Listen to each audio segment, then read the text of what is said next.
해봅시다. 부활에도. 우리가 지난 시간에 살펴본 고린도서 1장에서 이 복음을 십자가의 도로 설명한 사도 바울이 오늘 본문에서는 기독교 신앙의 두 기둥 가운데 하나인 이 부활의 도에 관해서, 부활에 관한 말씀이라는 뜻입니다. 이렇게 설명하고 있는데, 여러분 이 복음이 뭡니까? 이 굿뉴스, 그대로 해석한 거지만 이 복음이라는 것은 예수 그리스도에 관한 소식이다, 이렇게 알고 계시면 됩니다. 해봅시다. 예수 그리스도에 관한 소식. 그래서 우리가 복음을 크게 얘기하면 예수님의 탄생, 굿뉴스, 그리고 예수님의 공생애, 굿뉴스, 예수님이 나를 위해서 십자가에 죽으셨다, 이게 복음이고, 또 죽으신 지 사흘 만에 부활하셨다. 할렐루야. 그냥 부활한 것이 아니라 부활에 우리도 예수님처럼 부활할 겁니다. 언제? 부르실 때. 그게 공중재림이에요. 자꾸 보면 뭐 요즘 한국교 안에서 휴거에 대한 얘기만 하면 이단시하는데 아니에요. 뭐 이따가 설명하겠지만 성도의 부활 사건이 휴거의 사건이에요. 이거 안 믿으면 그리스도인 아니에요. 구원이 완성되는 순간입니다. 알겠습니까? 예. 아무튼 이 부활, 그리고 예수님이 부활하셔서 승천하셨고, 올라가면서 뭐라 그랬어요? 다시 오리라.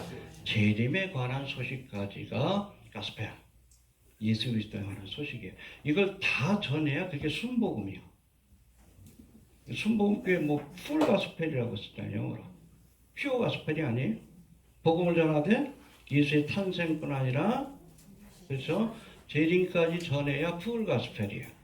근데 한국교회는 여러분 재림에 관한 이야기를 안 하죠. 풀 가스펠이 아니에요.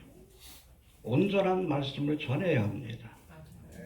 이게 뭐 창세기부터 이렇게 쭉 강의하다가 요한계시록 앞에서 다시 창세기로 가. 그러면 안 돼요. 알파를 알았으면 오메가를 알아야지. 여러분 성경 전체의 결론이 요한계시록이에요. 근데 요한계시록 제대로 강의하는 교회가 있어요? 없으니까 자꾸 이단한테 휘둘리지. 신천지 같다, JMS 같다. 제대로 안 가르치니까 자꾸 이단이 엉뚱한 소리 하는 데 넘어가는 거예요. 우리가 풀 가스펠, 예수 그리스도에 관한 복음을 온전히 전해야 합니다. 또 그렇게 가르쳐야 돼요. 알겠습니까? 아무튼 그 가운데서 제일 중요한 것이 십자가와 부활의 도입니다. 해봅시다. 십자가와 부활이다. 네, 이거를 우리가 예수 그리스도의 탄생과 쭉 재림까지 그 가운데서 우리 두 가지만 뽑는다 그러면 복음은 십자가의 도와 부활의 도. 그래서 이 십자가와 부활은 기독교 신앙의 두 기둥이다. 알겠습니까? 네. 아무튼 이게 무너지면 기독교 신앙이 무너지는 거예요. 그렇죠? 우리가 고대 유적지 보면은 뭐 오랜 시간이 지나고 나면 기둥만 남잖아. 왜 그래요? 가장 튼튼하기 때문에 그래요. 이게 버티고 있어야 건물이 버티고 있는 거예요. 기독교 신앙에서 다른 걸 다 제해버려도 십자가의 도와 부활의 도를 제해버리면 안 되는 거예요. 이것만 붙들고 있어도 우리가 기독교 신앙의 핵심을 깨닫고 있다라고 그렇게 볼 수 있는 겁니다.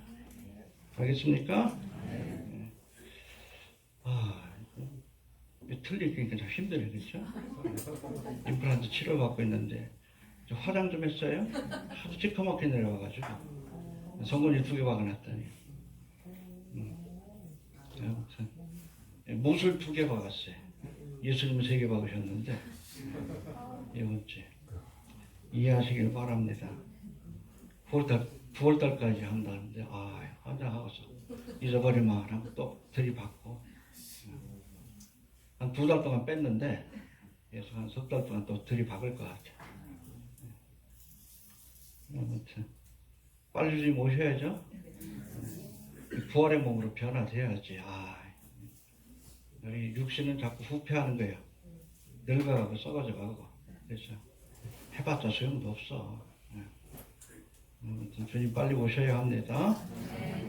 아무튼 십자가의 도와 부활의 도에 대해서 딴 건 몰라도 돼. 요것만이라도 알고 있어야 돼요.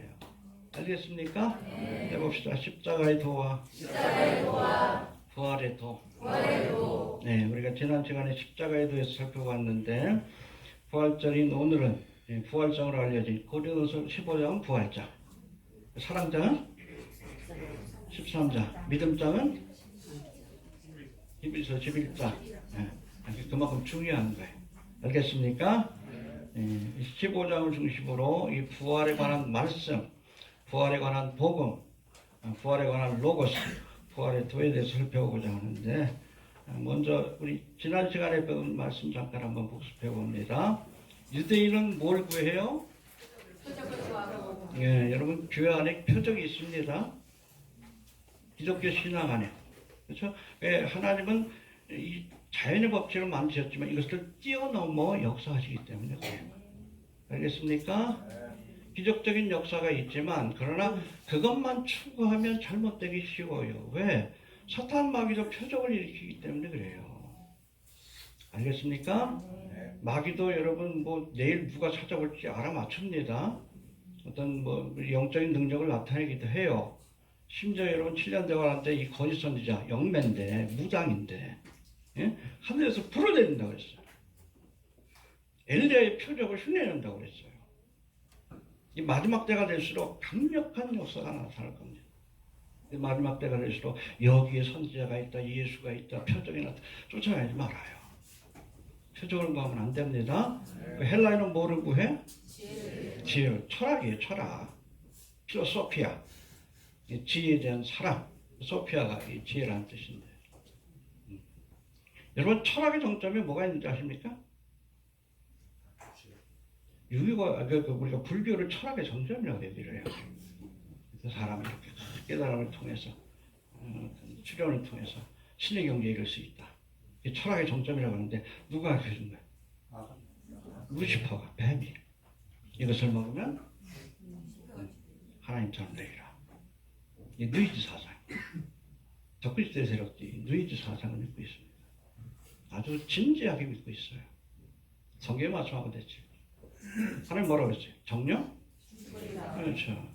한 번 주는 것은 그 외에는 심판이 있다. 이거 사탄마귀는 안 그랬어. 저녁거 먹으면 내가 하나님처럼 돼. 지금도 그걸 믿어. 불교 신자들이. 얼마나 불쌍해. 평생 그래서 뭐 열반에 이르기 위해서 어떤 신의 경지에 부처가 되기 위해서 했었는데 그러고 열심히 하다 지옥 가는 거예요. 얼마나 불쌍합니까? 이 철학의 정점이 바로 거기에 있어요. 근데 그 근본은 여러분 하나님의 진리가 아니라 사탄 마귀의 거짓, 비진로로부터 시작된 것을 우리가 알아야 하는 거예요. 알겠습니까? 아무튼 이렇게 헬라인은 지혜를 찾으나 우리는 뭘 구해요? 예, 십자가에 다신 예수 그리스도를 전파하니 유대인에게는 걸림돌이요. 예수님의 메시지도 받아들일 수 있어. 예수님이 행하신 표적도 받아들일 수 있지만 예수님이 십자가에 죽으셨다는 그 사실은 받아들이기가 힘든 거예요. 왜? 신명기에 보니까 나무에 달린 자마다 저주받은 자다. 저주받으셨지. 누굴 위해? 그것까지 이해 못하는 거예요. 나를 위해서 저주받으신 거예요. 얼마나 무기력해. 아무런 능력도 행하지 않으시고 죽으셨어. 하나님의 아들이. 그렇죠. 그걸 어렵게 하는 거예요. 걸림돌처럼. 예수를 메시아로 받아들여야 돼. 근데 왜 이렇게 무기력해 죽으셨어요? 우리 사랑하셨어요. 그렇죠? 네. 그리고 헬라인은 지혜를 구하나 철학을 구하는 거예요. 여러분 인본주의 사상과 세상의 철학에는 구원이 없습니다. 알겠습니까? 우리 진리를 진 하나님의 말씀 속에 여러분 구원의 도리가 있다는 것을 우리가 깨달아야 합니다. 우리 믿는 사람들은 뭘 구한다? 십자가의 도. 할렐루야. 그래서 표적을 의지하는 신앙이 아니라 표적을 추구하는 신앙이 아니라 세상의 철학과 사상을 추구하는 그런 신앙이 아니라 세상의 사전은 계속 바뀌어. 요즘 또 뭐 동성애도 괜찮대. 거기에 막 흔들리는 교회도 있고 목사도 있어. 말도 안 되는 짓거리들이. 진리가 안 변해요. 어제나 오늘이나. 여러분 동성애자는 지옥 간다고 돼 있어요. 하나님의 나라를 유업을 얻지 못한다. 하나님의 선언이요. 시대가 바뀌었으니까 그것도 바뀌어? 그게 철학이지.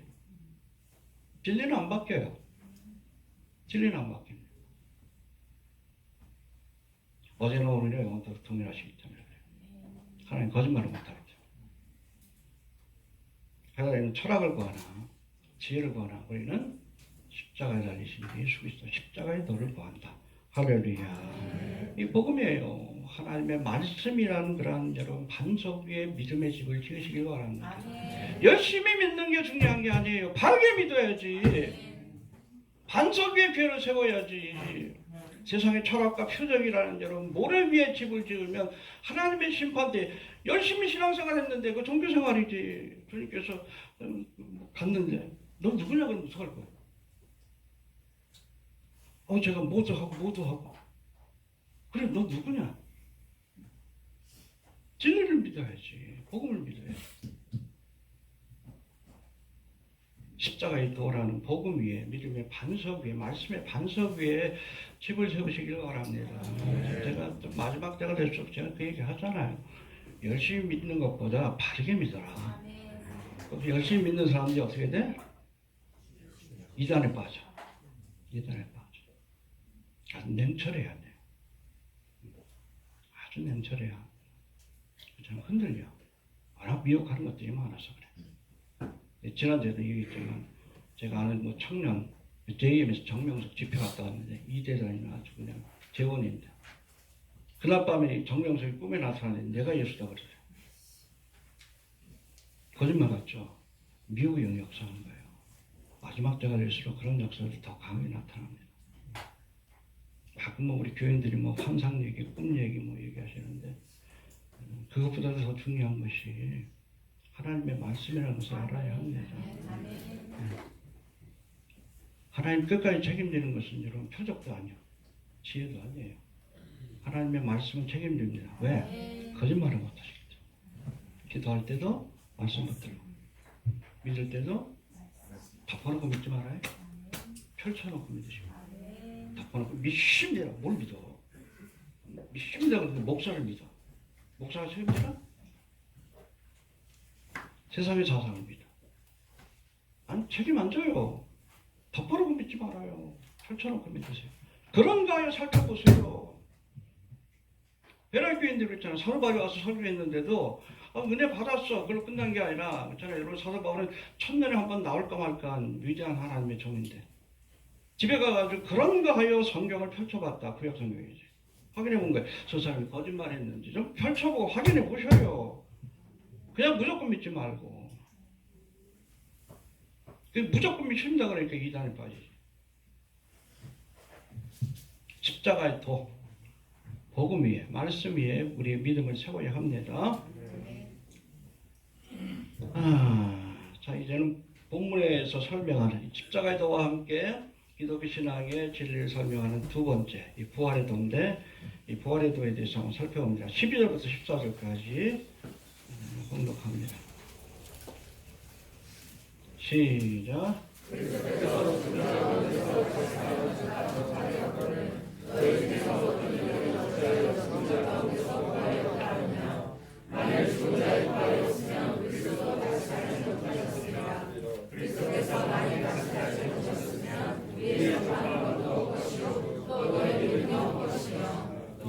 여러분 죽은 자의 부활이 없다면 우리의 믿음은 헛된 것이다. 왜 예수 믿어? 잘 먹고 잘 살려고? 아니요. 여러분 예수 믿으면 잘 먹고 잘 삽니까?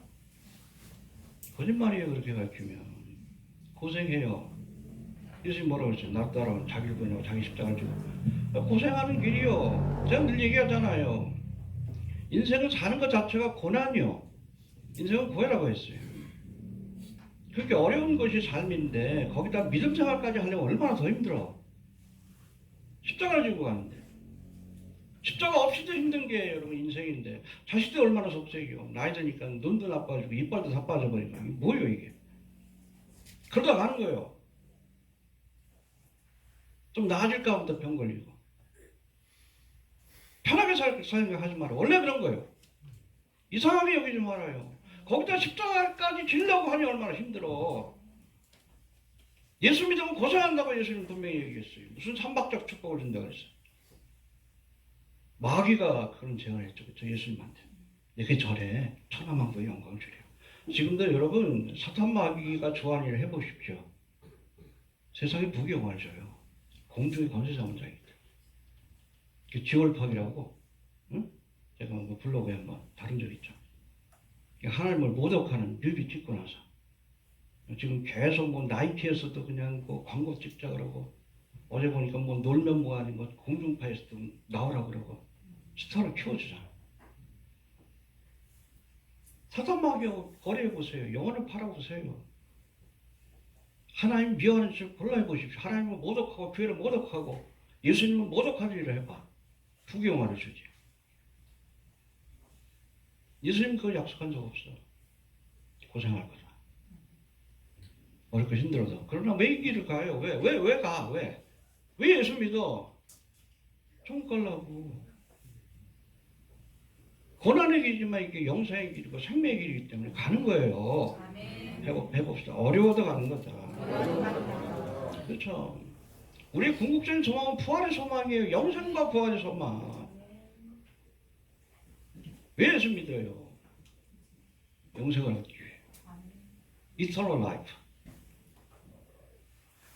부활의 사건에 참여하기 위해서 예수를 믿습니다.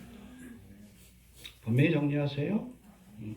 만약에 죽은 자의 부활이 없다면 이 기독교의 근본적인 신앙이 흔들리게 된다. 설명하는데 구체적으로 한번 더 살펴봅시다. 13절 봅시다. 시작.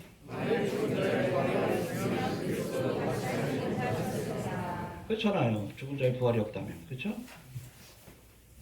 죽으면 끝이다. 영혼만 남는다. 그러면 예수님이 부활하신 것도 믿을 수가 없죠. 이해가 됩니까?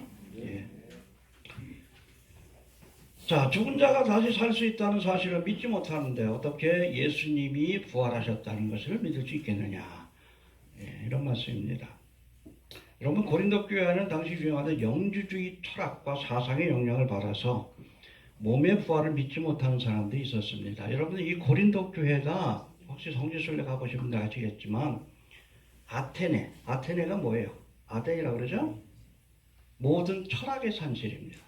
소크라테스니 뭐 플라톤이 바로 옆에 있어요. 헬라 철학의 영향을 많이 받았습니다.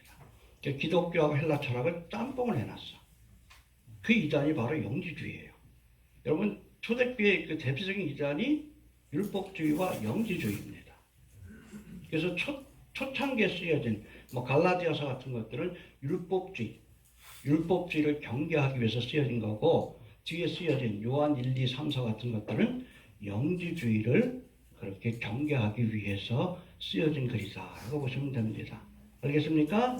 율법주의는 여러분 기독교가 유대인을 중심으로 해서 퍼질 그 초창기 때 그렇게 극성스럽게 활동하던 그런 이단이고 이게 이제는 이방인이 중심이 된 교회로 넘어가면서 이방인들의 사상이 뭐예요? 헬라적 사상이 물들어 있거든요. 응? 이 헬라 사상하고 기독교 사상을 짬뽕을 해가지고 영지주의라는 이단을 만든 겁니다. 이 영지주의 이단을 경계하기 위해서 쓰여진 글들이 후에 쓰여진 서신들이다. 그렇게 이해하시면 됩니다. 근데 영지주의 사상은 뭐 딴 게 아니에요. 여러분 헬라인들은 해봅시다. 영은 고귀하고 영원한 것이고 여기에 관해서 육체는 천박하고 일시적인 것이다. 헬라인들은 이 육체를 감옥이라고 표현해. 그래서 죽음이라는 것은 이 육체의 감옥에서 해방되는 것이다 라고 얘기를 합니다. 영주주의 그 사상이 뭔지 아시겠죠? 예수의 육체로 오심을 부인하는 거예요. 어떻게 하나님의 아들이 이 더러운 육신 속에 머물 수 있는가? 이게 저들의 사상이에요. 예수께서 육체로 오심을 부인한 자마다 저 그리스도 이렇게 표현하죠. 이해되시죠? 네. 여하튼 예수님이 육체로 오신 것을 부정했기 때문에 육체로 탄생한 성탄의 사건부터 부정하는 거예요. 영지주의자들. 그럼 우리가 본 예수는 뭔가 그냥 그 예수의 영적인 예수님이 그냥 우리의 눈에 그 유령처럼 보인 것이다. 크리스토파니라고 해서 그렇게 표현합니다. 십자가에 죽은 것도 그냥 죽는 척한 것이다.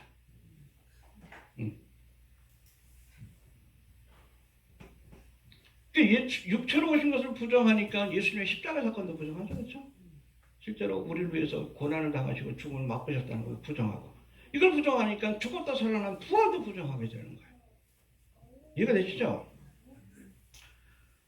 헬라 철학의 영향을 받은 영지주의는 영은 존귀하고 영원한 것이고 육체는 천하고 일시적이라고 믿었지만, 그러나 잘 들으세요. 성경에서는 인간의 육체를 한 번도 부정적으로 묘사한 적이 없습니다. 알겠습니까? 해봅시다. 인간의 육체를 부정적으로 묘사하지 않았다. 우리가 육체의 소욕이라고 해서 육신적인 쾌락만을 추구하는 삶을 경계할 뿐, 육신 자체를 부정적인 것으로 묘사하지 않습니다. 알겠습니까? 우리가 먹고 마시는 것, 그렇죠? 성생활도 여러분 부정적으로 묘사하는 게 없어요. 하나님 주신 분복이라고 표현합니다. 하나님 주신 카테고리 안에서 우리가 그것들 누릴 때 하나님 주신 큰 축복이라고 표현합니다. 알겠습니까? 예. 여러분, 첫째 사람 아담이 창조되는 과정을 설명하는 창세기 2장 7절에 보니까 여호와 하나님 흙으로 사람을 지으시고 형상을 만든 겁니다. 생기를 그 코에, 그렇죠? 하나님의 숨결, 성령입니다. 그 코에 불어넣으시니 사람이 living soul, living being, 살아있는 존재가 되었다라고 표현합니다. 그러니까 여러분, 우리 인간이라는 것은 잘 들으세요. 흙으로 상징되는 육체와 하나님의 생기로 상징되는 영혼이 유기적으로 결합된 존재입니다. 이 중에 하나라도 빠지면 온전한 인간이라고 볼 수가 없는 거예요. 이해가 되십니까? 해봅시다. 영과 혼과 육이 결합된 존재다. 예, 다시 말해서 영과 혼과 육을 모두 가지고 있어야 온전한 인간을 할 수 있는 것이고, 우리의 구원이 완성되기 위해서도, 여러분, 우리가 예수를 믿으면 구원 받습니까? 구원 받으셨어요? 예, 제가 그랬죠. 맞기도 하고 틀리기도 하다. 우리 영혼은 구원 받았습니다. 이제 이 구원이 완성되려면 우리 육신도 구원 받아야 돼. 그게 바로 부활의 사건입니다. 할렐루야. 전이가 되시죠? 응? 이게 온전한 구원이에요. 우리 육신까지 구원을 받아야 온전한 구원이에요. 우리의 육신이 영원히 죽지 않는 영광스러운 몸으로 변화되는 부활의 사건에 참여해야, 부활의 첫 열매 되신 예수님처럼 부활해야 비로소 우리의 구원이 완성이 되는 겁니다.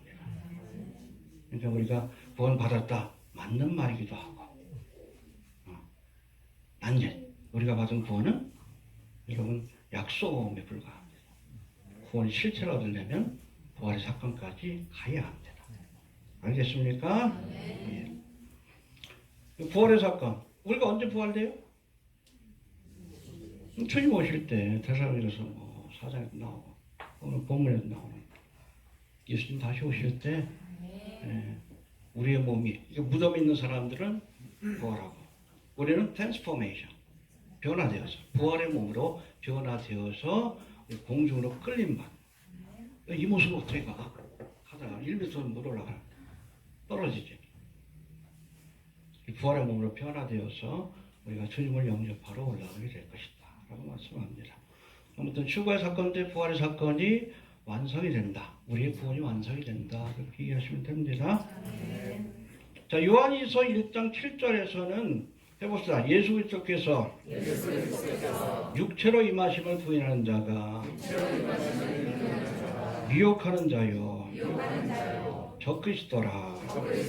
아까 설명했듯이 육체로 오심, 예수님이 성육하신 그 사건을 부인하게 되면 예수님의 십자가의 사건도 부인하고 부활의 사건도 부인하고 장차 예수를 믿는 성도에 얻게 될 부활의 사건, 이 사건까지 부인하기 때문에 그렇게 가르치는 사람들은 적그리스도로부터 온 미혹하는 자라고 그렇게 말씀하고 있는 겁니다. 부활을 믿어야 참된 믿음입니다. 알겠습니까? 육체의 부활을 믿어야 돼요. 요즘 뭐 자유주의 신학자들은 뭐 그냥 우리가 육체의 부활은 얘기하지 말고 뭐 정신적, 사상적, 영적인 부활, 웃기는 소리 하지 마. 웃기는 소리 하지 말아요. 육체의 부활을 믿어야 합니다. 네. 거기까지 가야 우리가 영원히 죽지 않는 몸으로 변화되어야 우리의 구원이 완성이 되는 겁니다. 예. 그리고 또 두 번째, 부활이 없으면 우리의 믿음도 전파하는 것도 헛된 것이라고 하십니다. 14절 봅시다. 14절 시작.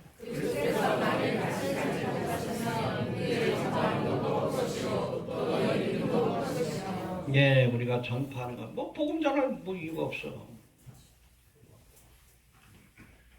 우리가 믿는 것도 헛된 거. 헬라어로 보면 캐노스라고 되어 있는데 베너티라고 되어 있어요. 헛되니 바람을 잡는 것처럼 실체가 없다는 얘기예요. 그렇잖아요. 왜 예수 믿어? 영생과 부활을 얻기 위한 것인데. 근데 부활이 없어. 뭘 믿어? 믿기는. 불교 신자들도 열심히 해가지고 뭐 신의 경지 이루려고 하는데 그게 거짓말이잖아. 그렇잖아요. 루시퍼가 한 거짓말을 하죠. 실체가 없는 것이 얼마나 헛돼. 응? 헛된 거예요. 그리고 17절 봅시다. 시작.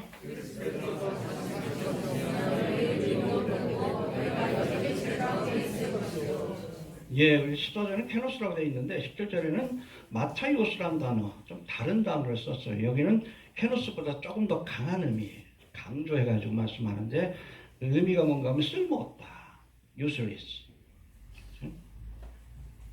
그리스도께서 다시 살지 못하였으면 우리가 복음을 전하는 것도 바람을 잡으려는 것처럼 헛된 것이고 우리의 믿음도 쓸모없는 것이 될 수밖에 없다. 왜 예수 믿냐? 그냥 저기다 가지. 어차피 죽으면 끝나는 거다. 이해가 되십니까? 우리 부활의 소망이 없다. 뭐 이렇게 열심히 놀러 다니지 왜 이 봄에 왜 여기 와가지고 한 시간씩 앉아있어? 부활의 소망이 있기 때문에.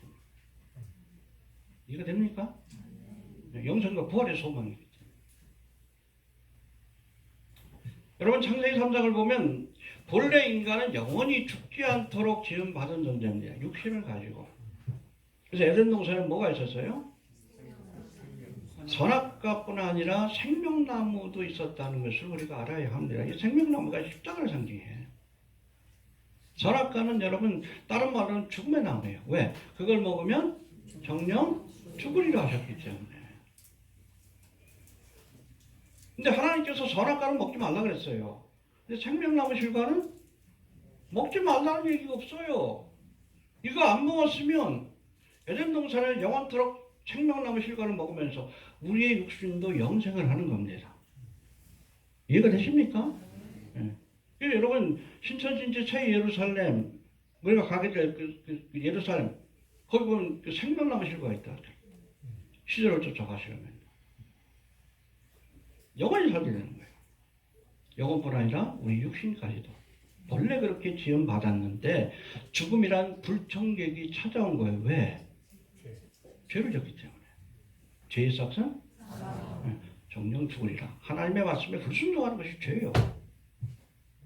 그래서 구원은 뭐예요? 본래 가졌던 인간의 모습으로, 그렇죠? 영원히 살도록 지음받은 존재입니다. 돌아가는 과정이에요. 이게 죄로 인해 치려고 했잖아. 영생을 빼앗겼잖아요. 그걸 돌이키는 과정이 구원의 과정이에요. 잘 정리하세요, 여러분. 뭐 예전에 그 일제시대 때 초창기 때 복음 전할 때 사람들한테 예수 믿으면 구원 받습니까? 그때는 구원이 큰 돈이니까. 왜 안 주냐 그래. 기왕이면 10원 주지 왜 9원 주냐 그래. 분명하게 우리가 알아야 돼요. 죄와 사망의 권세로부터 구원받는 겁니다. 그래서 그걸 뭐 요한복음에서는 특별히 영생이라고 표현하잖아요. 구원받는다, 영생을 얻는다. 그렇죠? 하나님 세상을 이천사를 독생을 주신 저를 믿는 자마다 영생을 얻게 하려 하십니다. 그게 구원이에요. 이터널 라이프. 영원히 죽지 않는 몸으로 우리가 살게 되는 것. 어디에서? 천국에서. 하나님과 함께. 이게 복음이에요. 이게 교회에서 그거 안 가르쳐. 복음의 핵심입니다. 이처럼 우리가 부활과 영생을 얻기 위해서 믿는 겁니다. 알겠습니까? 네. 해봅시다. 부활과 영생을 얻기 위해 예수를 믿는 것이다. 근데 부활이 없는 거야. 부활이라는 것이 없어. 그럼 우리 믿음도 헛된 거다 아니야. 그렇잖아. 영지주의자가 주장하듯이 부활했다. 자, 그래서 결론적으로 우리 19절 한번 봅시다. 19절 시작.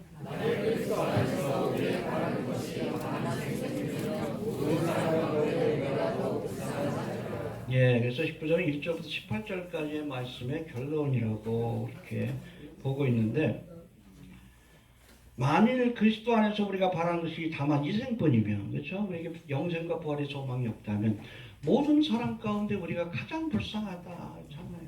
뭐 지금이야 뭐 예수 믿는 것이 그렇게 어려운 게 아니지만, 예수 믿는 데 이후로 핍박을 받고 많은 사람들이 순교기를 갔는데 모든 걸 다 뺏겼는데, 돈도 명예도 권세도 자녀도. 근데 부활의 소망이 없다면 제일 미련하지. 알겠습니까? 그리고 목숨 걸고 예수 믿는 이유가 있어요. 우리에게 죽어도 다시 사는 영생과 부활의 약속이 있기 때문에 그렇습니다. 붙드시길 바랍니다.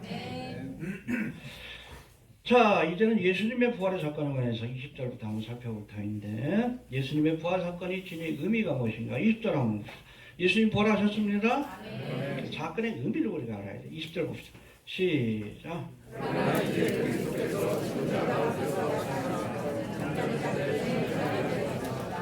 예, 여기서 예수님의 부활의 예, 두 가지 의미가 있는데, 첫열매라는 것은 첫 번째 부활의 사건이라는 뜻입니다. 그리고 첫열매가 뭐예요? 우리가 꽃을 심어 놓으면 그렇잖아요. 처음 꽃을 따고 나면 끝나는 거예요? 계속 열리지. 계속 소리가 낼 때까지 이어지는 거예요. 예수님의 부활 사건은 성도의 부활 사건으로 이어질 겁니다. 할렐루야. 여러분, 성경에서는 죽은 자가 다시 살아나는 여러 가지 사건들이 기록되어 있는데, 거기 보니까 엘리야 선지자가 사르밧 과부의 죽은 아들을 살렸고, 엘리사가 수렘 여인의 죽은 아들을 살렸고, 예수님도 공생기간 동안에 3번 죽은 자를 살리는 사건을 행하셨죠. 첫 번째는 회당장 자이로 했다. 금방 죽었을 때 이렇게 했습니다. 또 두 번째, 나인성 과부의 아들. 이거는 죽어가지고 관을 메고 갈 때 주님께서 살리셨어요. 예수님은 한 번도 장례식 집전을 한 적이 없습니다. 왜? 다 살리셨기 때문에. 그리고 마지막은 뭐예요? 죽은 지 나흘이나 된. 그래서 점점 예수님의 십자가 사건이 가까울수록, 공생의 기간이 가까울수록 정말 살릴 수 없는 사람을 살리셨어요. 죽은 지 나흘이나 된 나사로 살린 기적을 보여주셨고, 사도행전을 보면 사도들도 부활의 사건, 죽은 자를 살리는 그런 사건을, 기적을 행하는 것을 볼 수 있는데, 사도 베드로가 요빠에 살고 있던 다비다라고 하는 여자를 살렸고, 그리고 사도 바울이 에베소에서 설교하고 있는데 막 졸지 마셔요. 졸지 마셔요. 죽어요. 또 졸려면 좀 밑에서 졸지, 위에서 이렇게 졸고 있다가 죽었어. 유독으로 살리는 그런 기적을 보여주셨습니다. 근데 여러분, 이건 사실은 부활의 사건이 아니에요. 소생의 사건이라고 합니다. 해봅시다. 부활이 아니라 소생이다. 나사로를 살렸지만 다시 죽었잖아. 나사로 있어요? 다시 죽었지. 소생의 사건이에요. 유도가 뭐 있습니까? 다시 죽었지. 일시적으로 살린 거지. 이 부활이라는 것은 영원히 죽지 않는 몸으로 변화되는 것, 다시 사는 것이 부활입니다. 그거는 여러분 인류의 역사 속에서 한 번만 일어났어.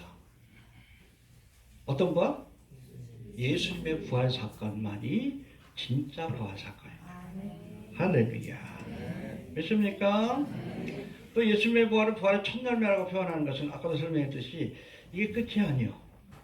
이거는 앞으로 그리스도의 몸된 교회, 우리 성도들이 얻게 될 부활의 사건을 미리 보여주신 그런 사건이다. 할렐루야. 그래서 여러분, 이스라엘은 3번의 추수를 합니다. 3번의 추수. 첫 번째 뭐예요? 초십자, 첫 열매를 때립니다. 그러고 나서 본격적인 추수가 시작돼요. 이게 끝나면 이삭 죽기. 알겠습니까? 그래서 여러분, 부활의 사건도 3단계에 걸쳐서 일어날 거라고 얘기를 합니다. 첫 번째, 첫 열매, 예수님. 초실절 때 예수님이 부활하셨습니다. 이해가 되십니까? 6월절 전날 6월절 양을 잡는 그 시간에 십자가에서 죽으셨고 초실절 때 예수님이 부활하셨습니다. 그리고 나서 이제 여러분 주님께서 공중제림하시면 그리스도 안에 있는 사람들 뒤에 설명하겠지만 예수 믿는 사람들이 부활의 사건에 참여하게 되고 또 예수님이 이제 지상 재림하셔서 이 땅에 천년왕국을 세우실 때 그때는 구약의 성도와 환난 성도들이 마지막이죠. 이삭 죽게 부활의 사건에 참여하게 될 것이다라고 성경은 설명합니다. 세 번에 걸쳐서 이 부활의 사건이 일어난다. 할렐루야. 아무튼 예수님의 부활은 성도들의 부활을 보여주는 앞으로 길 부활이 어떤 것인가를 보여주는 상징적인 사건이다. 그래서 부활의 첫 열매가 되셨다. 알겠습니까? 나도 부활할 겁니다. 우리 예수님의 부활만 믿으면 안 돼. 나도 예수님처럼 부활한다. 그게 구원의 완성이다. 잘 정리하세요. 알겠습니까? 또 두 번째, 예수님의 부활은 사망의 권세를 이기시는 사건이다. 유명한 말씀이 나오죠. 55절부터 봅시다.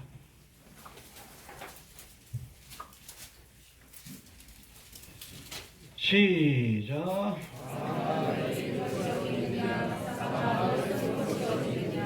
사망에서 온 것은 죄요 죄의 권능은 율법이라 우리 주 예수 그리스도로 말미암아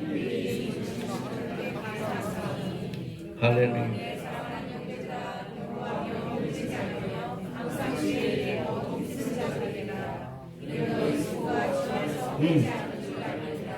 예, 아무튼 여러분 예수님의 부활의 사건은 죄와 사망의 권세를 이기신 사건입니다.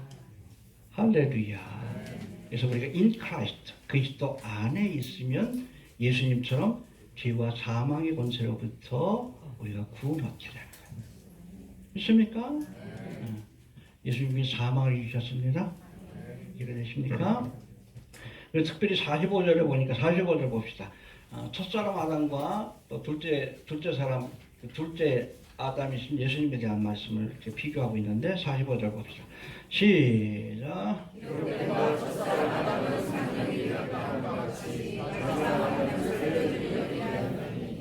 할렐루야.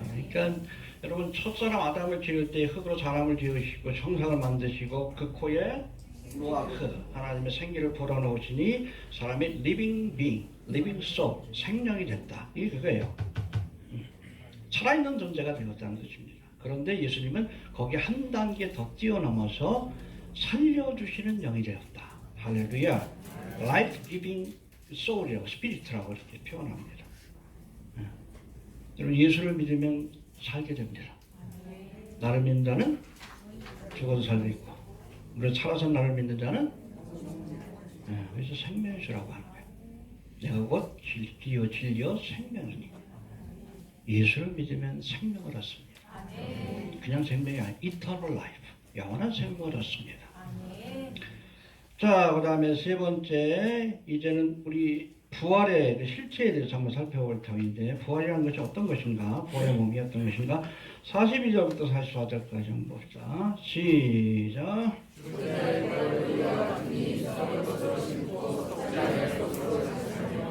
욕된 것으로 심고 영광스러운 것으로 자식하며 약한 것으로 심고 강한 것으로 자식하며 육의 몸으로 심고 신령한 몸으로 자식하니 육의 몸이 수줍고 신령한 몸이 있느니라. 예, 여러분 부활의 몸이 어떤 거예요? 모르지. 부활 신비라고 합니다. 미스테리온이라고 하는데 영어 미스테리가 거기서 나오겠는데 그건 조금 달라. 미스테리온이라는 그 헬라어는 감추었던 것들을 보여준다. 예수님의 부활은 신비입니다. 한 번도 없었던 사건.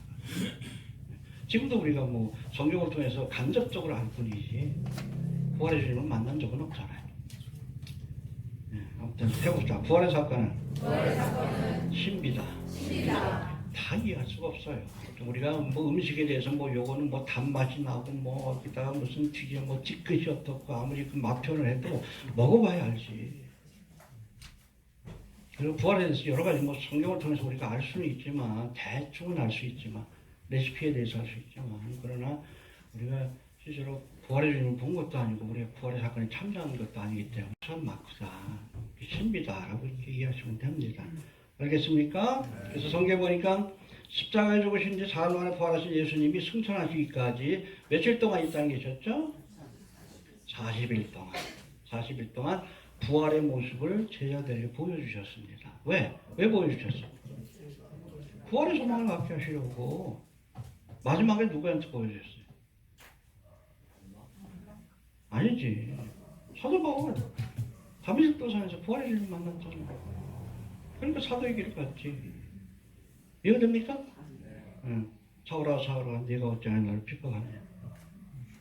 그러고 나서 여러분 사도가 된 거야. 부활해 주는 거지. 자, 보니까 부활하신 예수님은 엠마오의 두 제자들과 함께 대화를 나누시다. 그렇죠?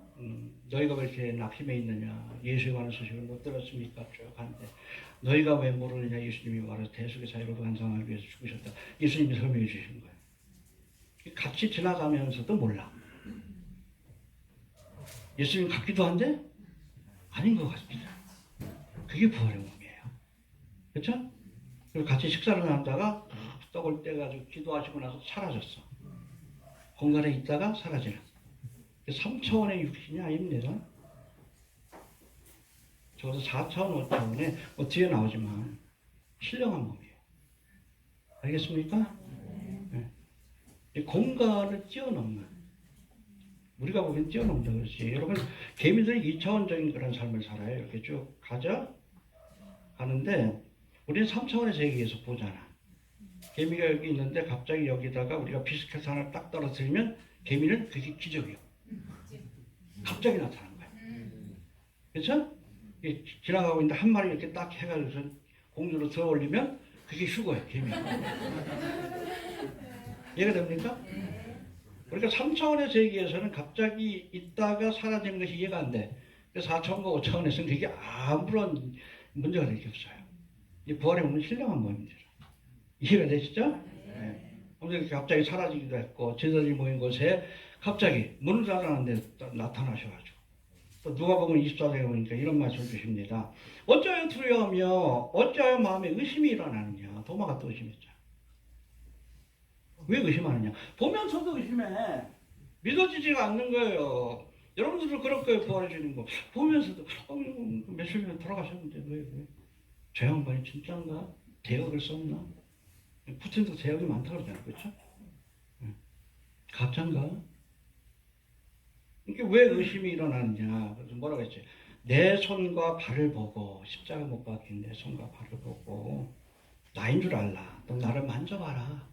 해봅시다. 만져봐라. 영은 살과 뼈가 없으되 너희 보는 바와 같이 나는 있느니라. 살과 뼈가 있는 육신입니다. 그러나 달라요. 같지만 다릅니다. 알겠습니까? 이게 여러분 온전한 부활의 몸입니다. 이해가 되시죠? 또 부활하신 예수님은 제자들과 함께 떡을 떼시기도 하시고 할렐루야. 구운 생선을 먹기도 하시고 그 음식 먹어요. 안 먹어도 상관없습니다. 그럼 먹습니다. 먹는 즐거움이 있어야지. 이빨 다 나가니까 틀리니까 세상에 기쁨이 없어. 먹는 즐거움이 굉장히 큽니다. 제가 뭐 가끔 우리 그때 사모하고 시장에 가서 반찬 가게에 가서 반찬을 사는데 요즘은 좀 부드러운 것만 사요. 씹을 수가 없어가지고. 집가시를 받아가지고 내가 맛있는 반찬 못 먹는다 그랬더니 그분이 그래. 자기가 아는 분인데 나이가 드신 그 할머니인데 이분도 그 틀니를 끼고 있으니까 반찬을 못 먹어가지고 그 먹고 싶어가지고 그 틀니 임플란트 수술했대. 끝날 때 돌아가셨대. 얼마나 힘든지 이해가 돼. 여기 시커멓게 멍이 내려가 있잖아요. 화장한 거예요? 신부 화장했습니다. 아무튼 그래. 아니 여담이고 여튼 먹을 수 있습니다. 먹는 기쁨이 있을 거예요. 이해가 되십니까? 여러분 신천지 새 예루살렘에도 생명나무 실과가 다달이 적어도 12개의 실과가 맺혀지는 겁니다. 얼마나 또 맛있겠어. 가서 드세요. 우리가 지금 갖고 있는 몸이지만 뭔가 좀 다른. 그래서 이걸 44절에서는 신령한 몸이라 spiritual body. 그냥 영이 아니에요. 그냥 몸이 아닙니다. spiritual body. 신령한 몸이라고 표현합니다. 해봅시다. 신령한 몸이다. 구체적으로 신령한 몸이 어떤 것인가? 우리 세 가지로 설명하고 있는데 42절 봅시다. 시작.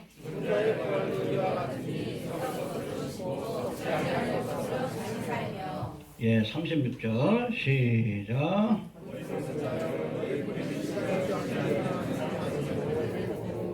예, 죽은 자의 부활을 작고 볼품없는 씨앗에서 아름답고 화려한 식물이 나오는 모습으로 비유하고 있는 사도 바울은 부활의 사건을 첫 번째로 썩을 것으로 심고 썩지 아니할 것으로 다시 산다.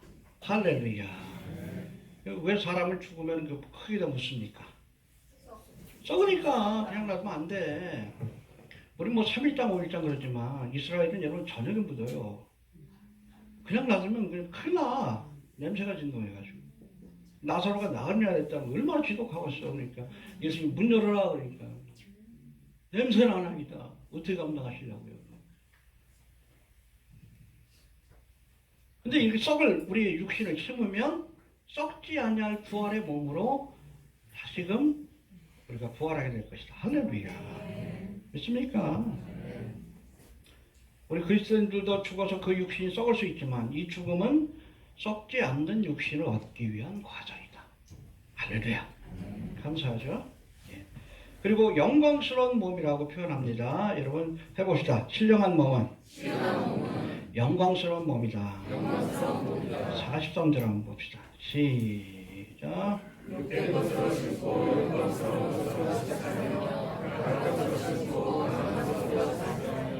예, 그래서 욕된 것, 뭐 영어로는 좀 극단적인 표현인데 dishonor라고 돼 있어요. 아름답지 않은 뭐 그런 표현입니다. 뭐 이쁜 사람들도 있지만 보면 그래. 부활의 몸은 아름다운 모습으로, 영광스러운 모습으로 변화될 겁니다. 할렐루야. 걱정하지 마셔요. 너무 이뻐가지고 못 볼 것 같아요. 구분 못 할 거예요. 믿습니까? 해봅시다. 욕된 것으로 심고 영광스러운 것으로 다시 산다. 여기에 대한 비유가 나오는데 37절 38절 봅시다. 시작. 또 너의 뿌리는 것은 장래의 정체를 뿌리는 것이 아니요 다만 미리나 가는 것을 알리는 누구를 하나님이 그대로 저의 형체를 주시되 저에게 그 형체를 주시니라. 여러분 아무리 아름다운 꽃도 그 씨앗은 안 예뻐. 원래 그런 거예요. 알겠습니까? 이 부활절 때 요 시기 때 여러분 그 피어나는 꽃 가운데 튤립이 있어요. 튤립 씨앗 보셨어요? 고구마 같아. 양파 같고 시커매가지고. 근데 그걸 땅에다 묻으면 화려한 꽃이 피어요. 저도 뭐 운동하러 여기 뭐 뒷산에 가는데 그 가는 길에 아파트에 심어놨는데 한참 폈어. 얼마나 예쁜지 몰라. 근데 감자같이 못생긴 그 씨앗에서 그렇게 화려한 꽃이 피어요. 우리 모습이 감자 같잖아, 그렇죠? 다들 오징어 같잖아. 근데 부활의 몸은 얼마나 아름답겠어. 우리가 욕된 것으로, 이쁘지 않은 모습으로 이렇게 땅에 들어가지만 부활할 때는 영광스러운 모습으로. 할렐루야. 김태희보다 이쁠 거예요. 걱정하지 마세요, 목사님. 영광스러운 모습으로, 아름다운 모습으로 부활할 줄로 믿으시길 바랍니다. 자, 그리고 세 번째, 신령한 몸 어떤 몸인가? 43절 봅시다. 시작.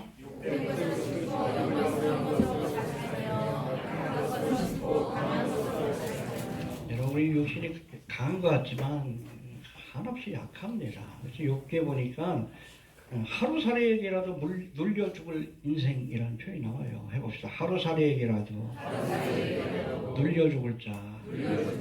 아무리 건장해도 그렇잖아요. 보이지 않는 바이러스. 그렇잖아요. 그 바이러스 걸려가지고 하루아침에 죽고 그러잖아. 그거예요. 모기한테 잘못 물리면 그냥 감염돼가지고 그냥 가는 거예요. 우리 육신은 연약합니다. 알겠습니까? 나이가 들면 그렇잖아. 허리는 굽어지고, 눈은 어두워지고, 이빨은 하나씩 빠지고, 기억력도 가물가물해가지고. 하여튼 요즘 교인들 이름을 못 외워가지고. 이해하셔요? 네. 빨리 좀 모셔야 돼. 이빨도 하나씩 빠지고. 근데 그건 그런 거예요. 그런 겁니다. 근데 육신에, 여러분, 부활의 몸은 강한 육신으로 이렇게 주실 겁니다. 병들지도 않고, 지치지도 않고, 상처받지도 않고, 죽지 않는 몸. 할렐루야. 부활의 소망을 우리가 가져야 돼. 이해가 됩니까? 저런 사람 잘 모를 거예요. 아무튼 마지막으로 이제 성도의 부활 사건, 그리스도의 부활 사건, 그리스도의 첫 열매고, 부활의 첫 열매고, 이 부활의 첫 열매는 성도의 부활 사건을 예표하는 그런 사건이다라고 말씀했는데, 성도의 부활 사건에 대한 말씀이 나오는데, 우리 23절, 24절 봅시다. 두 군데 봅니다. 시작.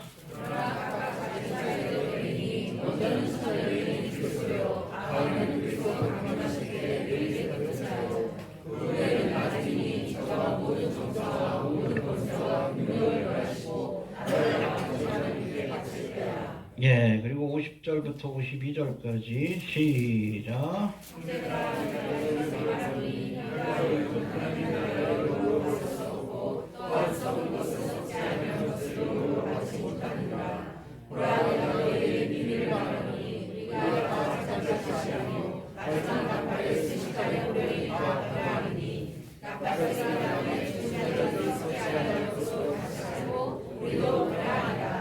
할렐루야. 휴가에 대한 말씀이에요. 그래서 여러분 23절 24절은 부활의 순서입니다. 예수님 먼저 부활하시고 그리스도 안에 붙은 자들, 그리스도인들이죠. 부활하고 그 다음에 그 후에 나중이니. 이따 설명할게요. 그리고 51절 52절의 말씀은 부활을 휴거의 사건으로 묘사합니다. 할렐루야. 우리가 부활의 몸을 입는 그 순간 그게 바로 휴거의 사건이에요. 무덤에 있는 자들이 부활하고 우리의 몸도 변화되어서. 할렐루야. 믿습니까? 이 똑같은 말씀이 데살로니가 우리 4장에 나와요. 4장에 한번 읽어볼게요. 제가 주께서 호령과 천사장의 소리와 하나님의 나팔로 친히 하늘로 쫓아 강림하시니 공중재림입니다. 그리스도 안에서, 그렇죠? 그리스도 안에서 in Christ, 그리스도의 신부를 부르는 거예요.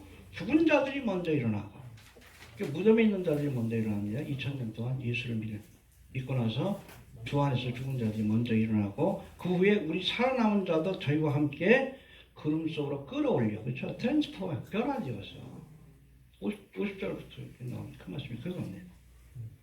알겠습니까? 이 데살로니가 전서는 여러분 사도 바울이 쓴 서신 가운데 첫 번째예요. 첫 번째, 두 번째가 데살로니가 서하고 갈라디아서입니다. 그리고 나서 고린도전서예요. 고린도전서. 그러니까 내용이 같아요. 똑같은 내용을 설명하고 있다. 휴거에 대해서 성도의 부활 사건이 바로 휴거다라고 설명하고 있는 겁니다. 할렐루야. 휴거를 못 믿으면 안 돼. 여러분 온전한 것이라고 할 수 없어요. 성경에 나와 있잖아. 성경을 빼버리든지. 자꾸 휴거 얘기만 하면 이상하게 그냥 이상하게 반응하는 사람도 있어. 목사들 가운데도. 그럼 성경을 빼버리던가 이거. 빼버리고 책임지던가 뿐이. 구원이 완성되는 순간에. 언제? 주님께서 부르실 때. 나팔 소리와. 이해가 되십니까?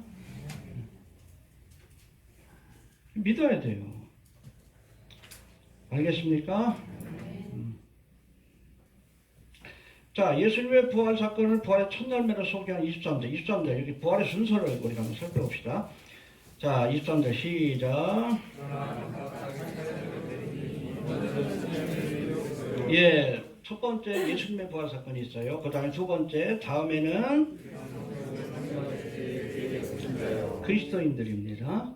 알겠습니까? 예수님께서 강림하실 때, 지상 재림하실, 공중 재림하실 때, 그때 그리스도 안에 붙은 자들, 그리스도인들이 부활의 사건, 휴거의 사건에 참여하게 될 것이다 라고 말씀합니다. 그리고 나서 24절 시작.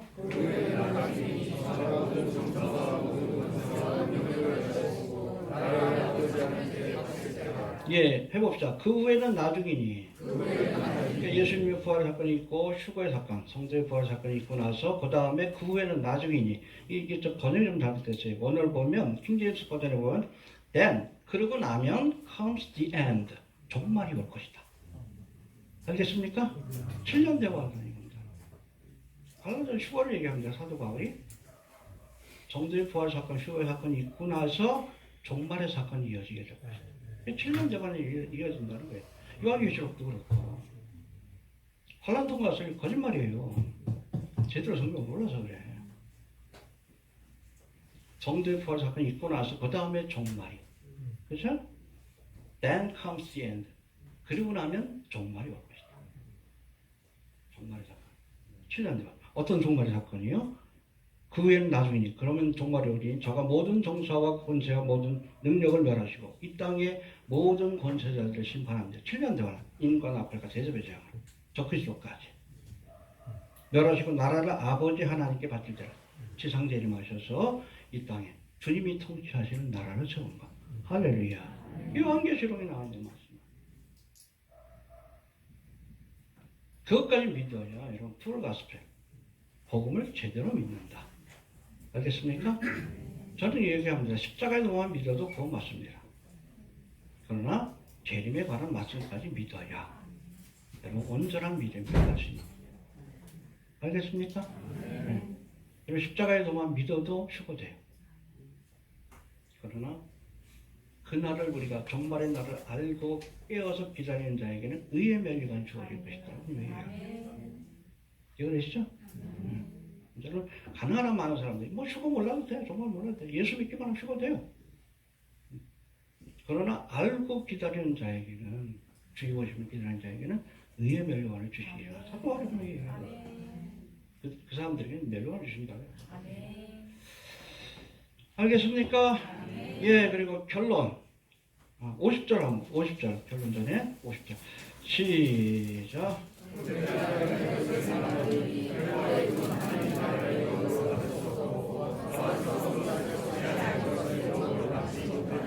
그래서 부활의 몸을 가져야 돼요.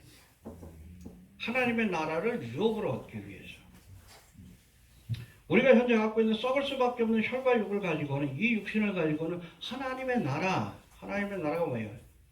요한계시록 보니까 채한 것의 땅과 거룩한 성 새 예루살렘.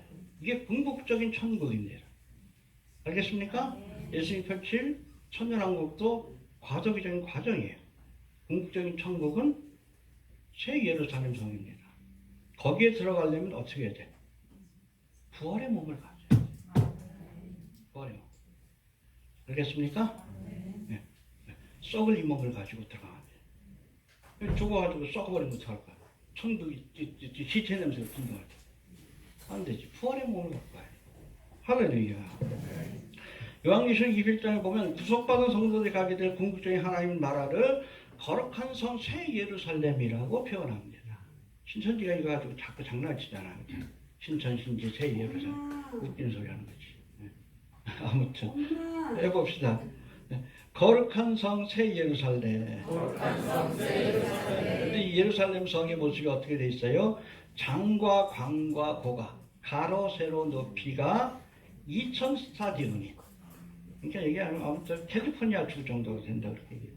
아메리카 대륙의 반 정도가 된다고 합니다. 굉장히 크죠. 근데 특이한 게 뭐냐면 정방형으로 돼 있어요. 정방형으로. 이게 쫙 펼쳐진 공간이 아니라 천국이 정방형으로 정육면체 모양으로 표현됐습니다. 그런데 여러분 이런 정육면체 공간에서 살기 위해서는 벌이나 새처럼 날아다녀야 돼. 알겠습니까? 응? 엘리베이터 있는 거 아니에요 여기? 그곳에서 거하려면 응? 우리가 벌이나 새처럼 삼천 공간을 자유롭게 돌아다닐 수 있는 이 부활의 몸이 돼야 돼요. 하나님의 나라를 유업을 얻기 위해서도. 그러니까 하나님의 나라에 합당한 육신을 하나님께서 주시는 겁니다. 그러니까 주님께서 예비한 처소, 신천지 새 예루살렘이지. 거룩한 성 새 예루살렘 성을 주님께서 지금 예배하고 계신 거예요. 거기에 들어가려면 이 몸 가지고는 안 돼. 이 몸은 뭐 2차원 공간에서만 다닐 수 있잖아요. 그곳에서 살려면 부활의 몸으로 변화되어야 합니다. 알겠습니까? 네.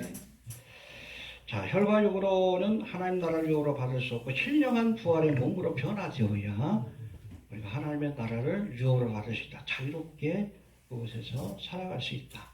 그렇게 말씀하는 겁니다. 자, 그리고 마지막으로 58절 보고 마치죠. 시작.